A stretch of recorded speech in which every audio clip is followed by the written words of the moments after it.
Nung napansin naman ito ng ating bida ay tinanong nito sa babae kung meron ba siyang dumi sa kanyang mukha kaya nagtawanan agad ang dalawa. Kitang-kita naman ito ni Ran sa kanyang telescope kaya hindi agad ito nakapagsalita. Nalungkot na rin doon ang kanyang mga kasama at sinabi na sayang daw dahil meron na pala itong girlfriend. Nagalit naman doon ang kanilang leader dahil ang akala nito ay meron ding gusto sa kanya ang ating bida. Binali nito ang kanyang telescope at sinabi na humanda daw siya dahil gagawa siya ng espesyal na trap para sa tabachoy na yun na kahit ang multo ay kayang hulihin. Bago yun, lumipat na muna ang ating storya sa isang alaala at makikita dito ang dalawang magkapatid na naglalaro ng rock paper scissors. Inisip ng umaalala nito kung paano daw kaya kung siya ang nanalo sa labang yun at ang kapatid niya ang kinuha ng masamang tao para sa pambayad ng utang ng kanyang tatay. Tinanong nito kung mag-iiba kaya ang kanyang kapalaran kung iyon talaga ang nangyari. Bumalik naman na sa kasalukuyan ang ating storya at makikita natin na nakakulong pala ang lalaki na nag-iisip noon. Nung narinig ng kanyang mga bantay na gumawa ito ng tunog ay bigla na lang nila itong pinaghahampas. Tumingin naman sa kanila ang nasa harapan at sinabi nito sa kanyang mga kasama na magdahan-dahan muna dahil hindi pa daw doon ang kanyang libingan. Sakto naman itong nakakita ng isang malaking puno kaya sinabi nito na dahil hindi pa makalakad ang kanilang binugbog ay pwede muna silang magpahinga sa lilim. Bago naman pumunta doon, dinuraan na muna ng isang bantay ang ulo ng lalaki para lalo pa itong mainis.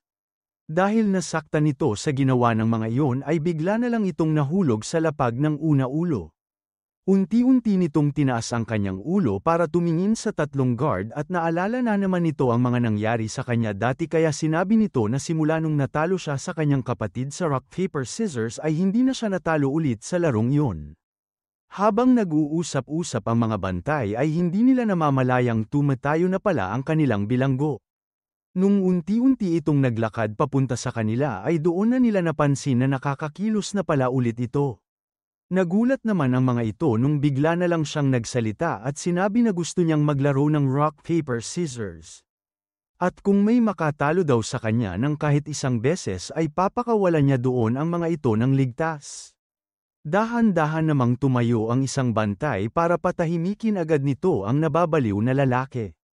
Sisiguraduhin daw nito na hindi na siya makakapagsalita ulit hanggang sa dumating na sila sa kanyang libingan. Pero, natigil naman ito nung napansin niya na bigla na lang may bakal na pumulupot sa kanyang mukha. Nung nahila ito pataas ng puno ay napatingin agad doon ang dalawa niyang kasama at doon na nila nakita ang napakaraming tao. Nakatingin lang sa kanila ng seryoso ang lalaki habang ginugulpi ng mga kasama nito ang mga bantay. Pagkatapos noon ay lumapit na sa kanya ang iba dito para subukang alisin ang nakalagay sa kanyang katawan. Makalipas lamang ang ilang sandali ay nagawa na nila itong tanggalin at nanghingi agad ng tawad ang mga ito sa lalaki dahil medyo na late daw sila. Nagsalita na rin naman ang iba doon at sinabi na hindi nila alam ang sasabihin dahil tatlo lang kasi ang bantay na kasama ng kanilang boss. Mukhang hindi daw siguro nila kilala kung sino ang kanilang kasama at kung gaano ito kadelikado. Kinuha naman na nila ang pangatlo at ang natitirang buhay na bantay at niluhod ito sa harap ng lalaki. Wala namang nagsalita sa dalawa dahil nagtinginan muna ang mga ito ng masama. Nagulat naman ang bantay nung nakita nito na bigla na lang ngumiti ng malaki ang lalaking nasa harap niya. Nilapit nito ang kanyang mukha sa guard at nakakalokong sinabi na dahil hindi siya sumagot agad kanina ay wala na tuloy ang kanyang mga kasama. Pero, pwede pa rin naman daw silang maglaro ng rock paper scissors at pag nanalo daw siya ay pakakawalan na siya nito ngayon din.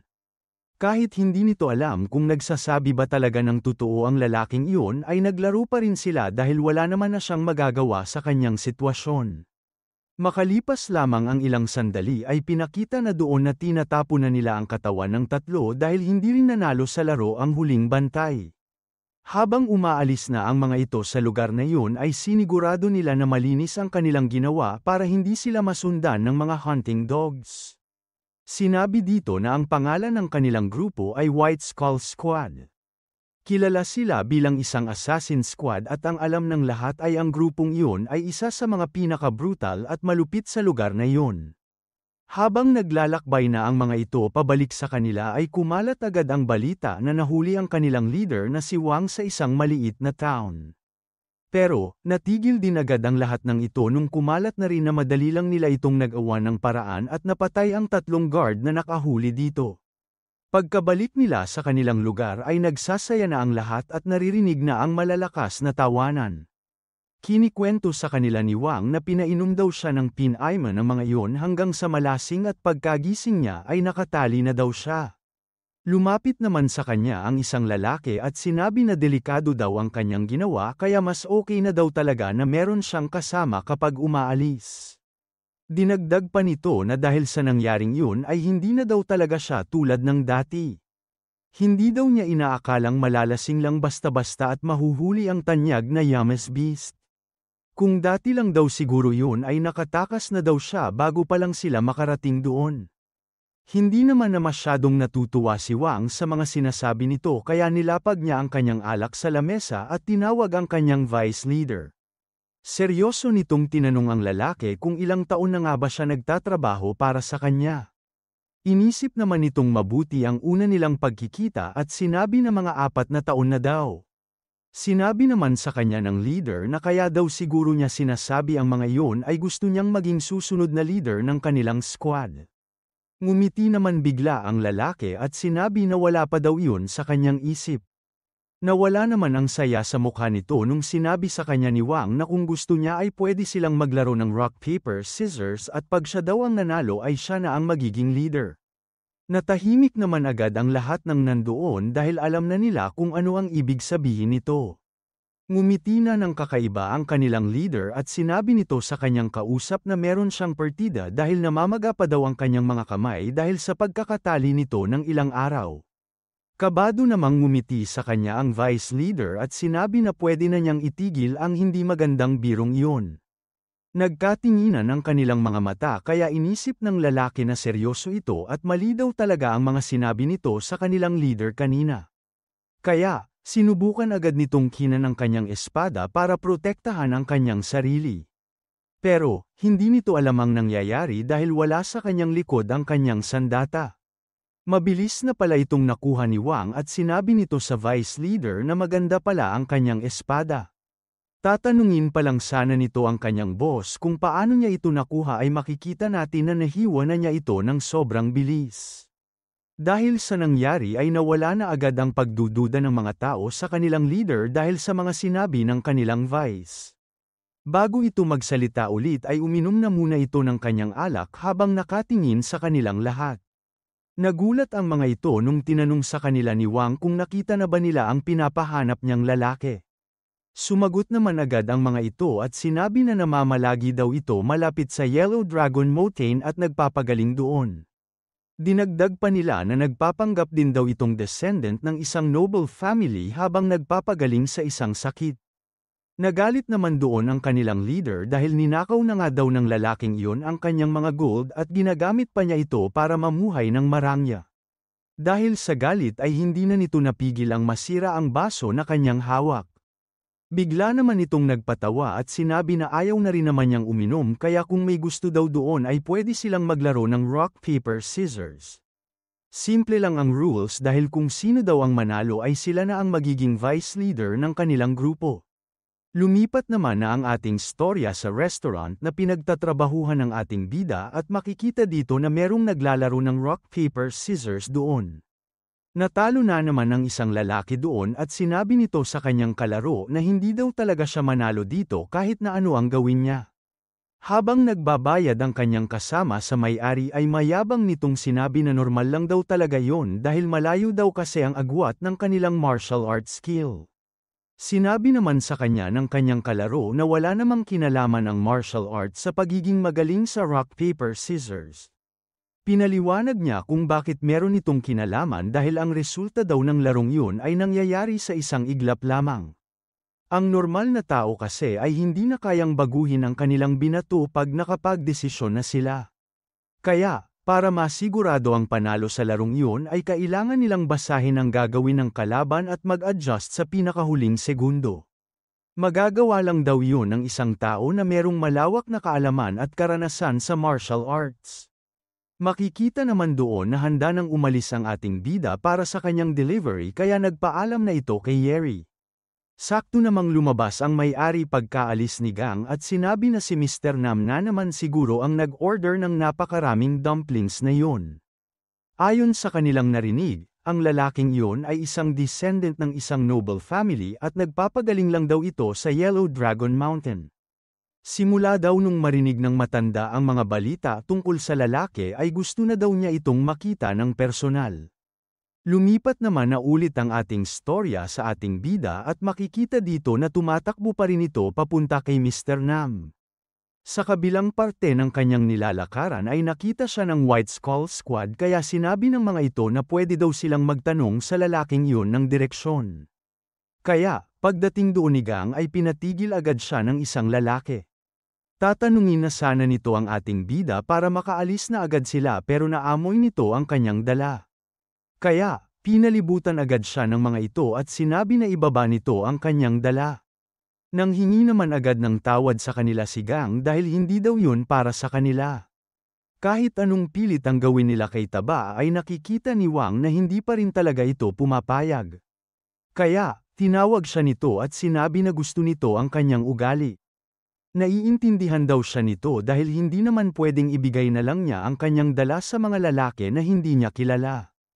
Pero, dahil gutom na daw talaga sila at ayaw din naman niyang magbigay ay pwede na lang silang maglaro ng rock paper scissors para makapagdesisyon. Pag nanalo daw si Gang ay pwede na siyang umalis agad pero pag siya daw ang nanalo ay iiwan niya ang lahat ng kanyang dala doon at puputulan din nila ang isa niyang kamay. Hindi naman na nag-isip ang ating bida dahil nagmamadali na ito kaya sinabi niya sa matanda na pwede na agad nila itong umpisahan. Akala ng boss ay naloko niya ang Taba Choi pero hindi na lang niya namalayan na natalo na pala siya agad sa kanilang laban. Kaya, masaya nang umalis doon ang ating bida at sinabi na meron pa siyang pupuntahan. Hindi naman alam ng mga tao doon kung ano ang mangyayari kaya hinihintay lang nilang magsalita ang kanilang leader. Nung natauhan na ito ay bigla na lang itong sumigaw ng malakas at sinabi na kunin nila ang lalaking iyon at dalhin ito sa kanya ngayon din. Makalipas lamang ang ilang sandali ay dumating na doon ang dalawang lalaki na inutusan ni Wang para habulin ang nakatalo sa kanya. Sila ang pinakamabilis sa White Skull Squad kaya hindi makapaniwala si Wang nung sinabi nila na hindi daw nila ito naabutan. Nagpaliwanag naman agad ang mga ito at sinabi na kakaiba daw ang bilis ng Taba Choi na yun at mukhang kabisado niya ang pasikot-sikot sa lugar na yun. Hindi naman agad nagsalita ang kanilang boss pero nakita nila na hindi ito natuwa sa kanilang sinabi. Kaya, bigla na lang itong kumalma at sinabi na naiintindihan naman niya yon dahil unang beses nilang pumunta sa lugar na yon. Iniba naman na nito ang kanilang usapan at tinanong sa dalawa kung ano daw ang masasabi nila sa laro nila ng mataba kanina. Hindi naman alam ng dalawa kung ano ang sasabihin kaya sasabihin sana ng mga ito na nakatsamba lamang ang kanyang kalaban. Pero, bago pa nila ito masabi ay inamin sa kanila ni Wang na natalo daw talaga siya ng delivery boy. Dahil inamin ito ng kanilang boss ay sinabi na rin ng dalawa na natalo nga siya pero pwede naman siyang bumawi dito sa susunod. Dinagdag naman ng leader na isang round lang siya natalo kaya hindi pa tapos ang kanilang laban. Best of 3 ito kaya meron pa daw siyang pagkakataong manalo sa laro kung natalo niya si Taba ng dalawang sunod. Hindi naman alam ng kanyang mga kasama kung ano ang sasabihin dahil ngayon lang daw nila narinig na nagpalusot ang kanilang boss. Bigla itong tumingin sa kanilang dalawa ng seryoso at sinabi na dahil hindi nila nahuli ang lalaki ay sila ang magtutuloy ng kanilang laban. 2 rounds daw ang kanilang gagawin at pag nanalo sila sa kahit isa doon ay tatanggapin na talaga niya ang kanyang pagkatalo. Hindi naman makapaniwala doon ang dalawa dahil alam na agad nila kung saan ito pupunta. Nakita naman ni Wang ang reaksyon ng dalawa kaya sinabi nito na tsambahan lang naman ang larong iyon dahil natalo nga siya kanina ng isang delivery boy. Lumipat naman na ulit sa ating bida ang storya at makikita natin na dumating na ito sa bahay ni Mr. Nam. Napangiti naman agad ng malaki ang lalaki nung nakita nito ang mga dala ng delivery boy. Sinabi nito sa ating bida na sakto ang kanyang dating dahil kanina pa daw siya nagugutom ng sobra. Dahil doon ay sinabi na sa kanya ni Gang na kung ganun ay pwede na siyang umalis at kung meron pa daw itong gusto ay magpadala lang ito ng kalapati. Sinabi sa kanya ni Nam na hintayin lang niya ito dahil lagi na talaga siyang kukuha kaya binigay na nito sa kanya ang bayad para sa mga order. Nag-abot pa ito ng sobra para sa kanyang tip at sinabi na kung ayos lang ay ibigay niya ang iba sa temple ng Yellow Dragon bilang isang donasyon. Napansin naman agad ni Gang na lagi niya itong ginagawa kaya sinabi sa kanya ni Nam na ginagawa lang naman daw niya iyon para makatulong. Bigla naman itong naalala na meron pa pala itong kailangang ibigay sa lalaki kaya kinuha niya ito sa kanyang bulsa. Pero, napatigil agad ito dahil bigla na lang niyang napansin na meron ng mga espada na nakatutok sa kanyang leeg. Sinabi ng isa dito sa ating bida na dahan-dahan niyang alisin ang kamay niya doon kung ayaw niyang matanggal ang kanyang ulo. Pinigil naman agad ni Nam ang kanyang mga guard at sinabi na kilala naman nila ang delivery man na iyon kaya itigil na nila ito ngayon din. Nung wala na ang mga ito doon ay nilabas na ni Gang ang kanyang dala. Ito daw ay isang wild ginseng na pampabilis ng recovery para sa kanyang sakit na pinapabigay ni Mr. Huang. Bago naman niya ito tanggapin ay nanghingi na muna siya ng tawad sa ating bida dahil sa nangyari. Habang naglalakad ito papalapit sa lalaki ay sinabi nito na naiintindihan naman niya na ginagawa lang nila ang kanilang trabaho. Pagkakuha ni Nam sa ginseng ay napansin nito na sobrang rare nito pero hindi daw niya maalala na tinulungan nito ang isang Mr. Huang. Pinaliwanag naman sa kanya ni Gang na natulungan niya ang lalaking yon dahil sa lagi nitong pagbigay ng pera sa temple.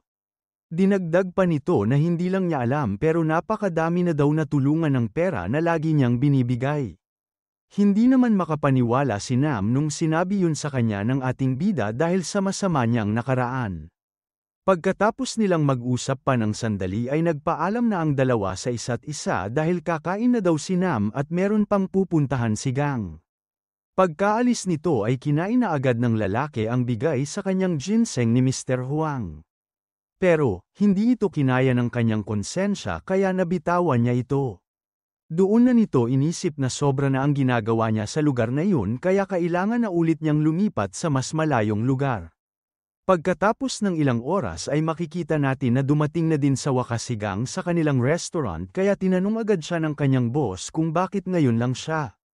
Pinaliwanag naman nito sa matanda na meron kasi siyang mga nakasalubong at dumaan pa siya sa temple para magbigay ng donasyon. Hindi naman na nagtanong pa ng iba si Miss Song at sinabi na lang na meron pa siyang ibang mga orders kaya umalis na daw siya agad doon. Dahil masipag si Gang ay hindi na ito nagreklamo at umalis na lang agad para mag-deliver. Lumipat naman ulit ang ating storya kay Wang at iniisip pa rin itong mabuti kung ano ang nangyari sa kanya. Dahan-dahan daw niyang nakita ang gitnang daliri at hintuturo ng ating bida na bumubukas habang nakatiklop ang middle finger nito at hinlalaki. Kaya, kahit paano daw niya ito isipin ay scissors talaga dapat ang kanyang gagamitin. Pero, hindi daw talaga nito alam kung paano niya yun ginawa at kung paano naging papel ang ginamit nito. Pumasok naman bigla sa kanyang isip na maaari sigurong isang martial arts master ang Tabachoy na yun. Pero, hindi naman daw yun maaari dahil ganun ang itsura ng kanyang katawan. Nawala naman na ito sa kanyang iniisip nung tinawag siya ng kanyang kasama at sinabi na natignan na nila ang buong lugar. Nandoon na pala sila sa bahay ni Mr. Nam at makikita dito na napatay na nila ang lahat ng mga guard na nandoon. Lumapit na si Wang sa harap ng lalaki at makikita natin na tinignan muna niya ito ng masama. Bago ito makapagsalita ay nilapitan muna siya ng kanyang mga kasama at sinabi na nakita na nila ang ninakaw nitong mga ginto. Pero, kalahati na lang ang laman nito dahil mukhang nagastos na daw niya ito sa pagpapagawa ng bahay na iyon at sa kanyang mga guard. Tinawanan naman ni Wang ang dating niyang kasamahan sa squad na si Hepyo at sinabi na sinayang nito ang kanyang ginto. Hindi naman siya nito pinansin kaya tinawag na nito ng seryoso ang lalaki. Tinanong siya nito kung nag-iensayo pa rin ba siya hanggang ngayon ng rock paper scissors. Naaalala kasi nito na siya daw ang dati niyang vice leader at ang pinakamagaling sa larong yun sa lahat ng kanilang mga kasama. Kahit hindi niya ito alam ay ilang beses na daw siya nitong muntik matalo. Kaya, pag nanalo daw siya sa kanya ngayon ay pagbibigyan nito ang kahit na anong hiling niya. Natawa naman ng malakas si Hepyo at sinabi na hindi pa rin daw talaga nagbabago ang dati niyang boss. Pero, hindi na daw niya ito gagawin dahil kahit hindi siya maniwala ay nagbago na talaga siya. Meron na daw siyang mga totoong kaibigan na nag-aalala para sa kanya sa lugar na iyon kaya hindi na niya kailangan ang mga ito. Kung gusto nito na patayin siya o pahirapan ay gawin na daw niya ito agad dahil hinding-hindi daw niya pagbibigyan ang isang lalaki na adik sa pambatang laro. Hindi naman natuwa doon si Wang kaya galit na galit nitong sinabi na isara na niya ang kanyang kamay at maghanda sa laro. Lumipat naman na ulit ang ating storya sa ating bida dahil natapos na nito ang lahat ng kanyang delivery sa araw na iyon. Nagulat ito nung nakita niya ang mga town guard sa harap ng kanilang restaurant kaya pumasok agad ito doon. Nag-aalala nitong tinanong ang dalawang babae sa loob kung ano ang nangyari nung wala siya doon. Sinabi ng may-ari na may umatake daw na grupo sa bahay ni Mr. Nam at pinatay ang lahat ng nandoon at sinunog ang buong lugar. Naging seryoso naman agad ang reaksyon ng ating bida dahil maganda ang relasyon ng kanilang restaurant sa lalaking yun at mukha naman daw itong mabait. Dinagdag pa ng matanda na ayon sa mga pulis ay ang gumawa daw noon ay ang kilalang White Skull Squad. Nung nakita naman ni Gang ang itsura ng wanted poster ay nanlaki ang mga mata nito dahil ang lalaking iyon ang nakasalubong niya kanina at nakalaro ng rock paper scissors. Kaya, inisip nito na kung may ginawa lang sana siya doon ay napigilan daw sana nito ang pangyayaring iyon.